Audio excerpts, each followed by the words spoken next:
Hi everyone, it's Sheila and today is Tuesday and I know you're probably saying, oh my goodness girl, where have you been? Why haven't you been doing videos? You promised to get more videos out, and yes, I did promise, and no, I have not delivered. So I'm going to apologize from the bottom of my heart, but I've just been so busy and I'm working really hard on trying to come up with a better schedule, and I will get there eventually.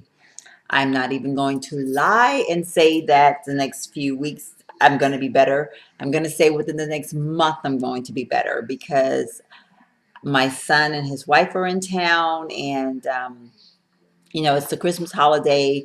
We will probably have people in and out quite a bit, and so I just know that my schedule is going to be totally screwed up.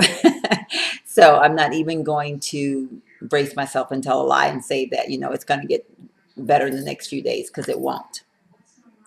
But as you all probably can tell by now, I'm in a different surroundings. My background looks totally different. I have my Christmas tree. I am in my living room where you can see my Christmas tree in the background because, as I mentioned, my son is in town, and so I normally film in my little girly room, which is a bedroom slash my studio. And right now that room is being occupied, so I'm going to make the best of it, and I'm going to film in my living room area. The only problem with filming in my living room area is just that I'm in the living room. I have a walkway here that my husband will go back and forth, or if my son happens to come home in the next few minutes, the door may open up at any moment. So hopefully I will be able to get through this video and not have any interruptions. But if I do, I apologize. I'm just doing the best I can to try to get this video out. But I do want to do this video on the Urban Decay Naked Basic Palette. Um, I am one of those people that had been waiting anxiously. I won't say patiently, because there were times I was getting pretty aggravated that Urban Decay just would not come out with a matte palette, or any other company as far as that goes. I don't understand why it is so hard for companies to come out with matte palettes. And especially if you watch YouTube, because like 99% of the people complain that they want more matte shadows. So why companies don't just create matte shadows, I just don't know. But that being said, I am so excited, and I could not wait to get my hands on my Urban Decay Basic Palette. And now that I do have it, I am so excited, and I wanted to just share my thoughts. Well, first of all, as if you really need to see this again, but this is what the palette looks like, and it's very tiny. As a matter of fact, when I first started the videos on YouTube, I did not have any idea that the palettes were as small as it. Everyone was saying, "Oh, it's a tiny palette," and even when they would, one of the YouTubers held it up against the Urban Decay Naked and the Naked 2 palette, I guess I still did not have that true concept of how small the palette really is. And then when I saw it, I was like, oh my gosh, it is really small. But by the same token, being so small is kind of like a blessing to me in disguise, because you still get quite a bit of product. And for me, I don't know how long it would take me to hit pan on any of these shadows, but I will say I know that I truly, truly like the shadows. So maybe it won't take me that long, but I can't hardly get it open. But I will say one thing for sure, there is truly a lot of product in here. So you're not being cheated on the product. You are being cheated on having a little free gift that goes along with the palette, which, that's one of the complaints that everyone has had. And I'm going to give the same complaint. I think that if Urban Decay should have stepped it up a notch and placed a shadow brush inside of this palette, right at either the top part or the bottom part, and that would have made this palette the bomb.com. I mean, right now it's just the bomb. The brush would have made it bomb.com. And yeah, so they didn't, and so we're going to make the best of it. Myself personally, I went digging through my stuff, and I found I had a little Sigma travel size brush that I got. I don't know, one of the orders I did from Sigma. And, if you spend more than $30, they always give you a free gift, which is generally a brush.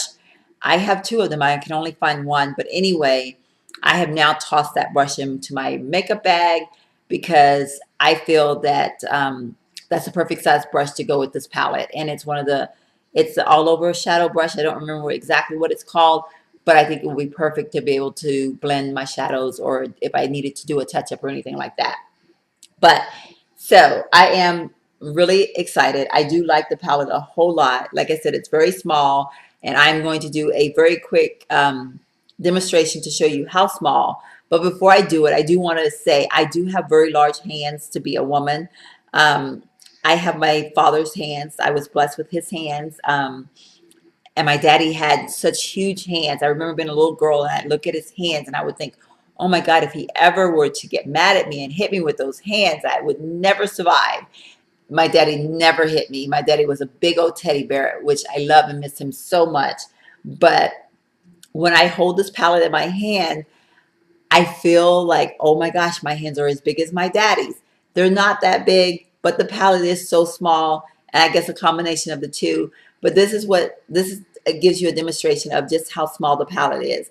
I have the palette totally cupped in my hands, which reminds me very much of the Sephora mirror set that you get, the makeup mirror that goes, it's like to go in your makeup bag. It has the magnified side and the regular side. This reminds me of that so much, because when I hold that particular mirror, I can hold it just like this. And holding this palette, I mean, that's how tiny it is. I mean, it's tiny. But like I said, you can stick it in your pockets. You can, the cross shoulder bags. I mean, like this is that palette that will go anywhere. Like it's like perfect. And so to me, it's a great size. And you're getting still a lot of product. The price point, nah. Well, it is, I guess, it's not the cheapest palette, obviously, but it's not the most expensive one either. The good price point to me should have been $19 on this palette. Would have made it a little bit more, I guess, price friendly. But, $27, I don't know. I still paid it. I got 10% off, so I guess I did okay. But yeah, I mean, and as far as the shadows themselves go, I am going to tell you. First, let me say, I am considered a caramel tone complexion. My little boy called me Carmel when he was very young, and that name has kind of stuck with me as far as my skin tone.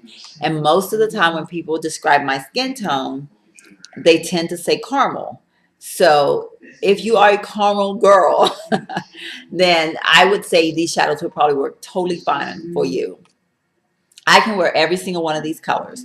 And I know there's been a lot of talk about that there's so many very light colors, but I just, you can blend them in, mix two, a light with a darker to change the darker to not be as light, I mean, as dark. There's just so many different things you can do. And that's what I kind of experimented with today, is just mixing up some of the colors and coming up with my own combination.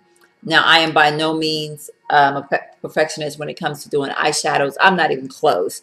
So, don't take heed of my saying on putting together colors or, looks with eyeshadows, because I'm so not the one. But I will say that I do like the creaminess of the shadows. I like the fact that they blend very well. There is some fallout that I've noticed, but I have not yet found an eyeshadow that wasn't. So, you know, that being said, I'm just okay with the fact that you're going to have fallout. I love every single color. Every single color works on my skin tone. I just think that it's just dependent on how you want to blend them. You can wear them mixed with other colors. You can just wear them alone. They did an awesome job choosing the colors. They did an awesome job with the formulation of the eyeshadows. So I personally give the eyeshadows a thumbs up. Like I said, price point, I would have kept it at about $19, and I would have thrown in a small travel size brush to go with it. Now, in my opinion, what would I recommend for Urban Decay to do next? Come out with a basic Naked 2 palette. Naked 2 palette. And the reason why I say that is because, we have a basic Naked and we have the Naked 2. Well, they're pretty much the same color tones, in my opinion. I don't have either one of them. I had both of them, and I ended up taking both of them back. They just had too much shimmer going on for me, and I just was not pleased and decided that I was not going to get my true money's worth out of them. So I did take them back. But this palette won't go back, I can tell you that, because I truly love this palette. But I think if they came out with a basic 2 and kind of did like what the Lorac palette did, the Lorac Pro palette, as far as having the matte shadows, but then, giving it a little bit more color, like throwing in like a pink, like a lighter shade pink, a burgundy, maybe a form of a blue, but all staying with the matte finish, I think would make an Urban Decay naked, basic naked 2 palette awesome. And then of course throwing in that brush to top it all off. So, and then they could charge $27 if they needed to, because I think we would pay it a little bit more willingly, although we're going to pay it anyway because we're makeup fanatics and, we see things and we got to have it. And we may complain about it, but we still got to have it. But yeah, so all in all, I think this palette to me was an awesome job. I really like it. I love, like I said, the creaminess of the shadows. Everything about the shadows really work well for me. So I am totally pleased. I'm excited. I can't wait to continue using this palette. I will keep you informed on my liking of the palette and all that good stuff. I'm going to go ahead and get ready to sign off. Before I do, though, I do want to take just a few minutes out. I don't want to get into a whole long story about it because there have been so much on the news, and I am a firm believer that sometimes we just have to move on past certain things. And the more we talk about some things, the harder it is for people to deal with. But I don't want to leave without saying my thoughts and my prayers go out to all the families of everyone who lost lives in our recent event in Connecticut with the shooting. I know that there are no words that I could say that would make any one person feel better or be of more acceptance to what has happened. No, there's nothing to be said. It's time like this that we do have to hold true to our faith. There's so many questions out there. Some people are saying, why would, there's just so many questions. Some people want to question God. They want to know why. And unfortunately, we won't probably ever know why in our human nature of being, but we have to rely on our faith that God does everything in his own time and at his own will. And even though to us, we may not understand, we have to rely and trust that God knows best and he has a reason for everything that he so do. And so we just have to take that and we have to go with it. And and I pray that we can all hold strong to our faith and just know that everything will eventually be all right because God has each and every one of us, and especially every one of the family members in his bosom, and we're all being protected. So may God bless you. Have a wonderful evening. Do not forget to comment, rate, and subscribe, and I will see you in my next video. Bye-bye.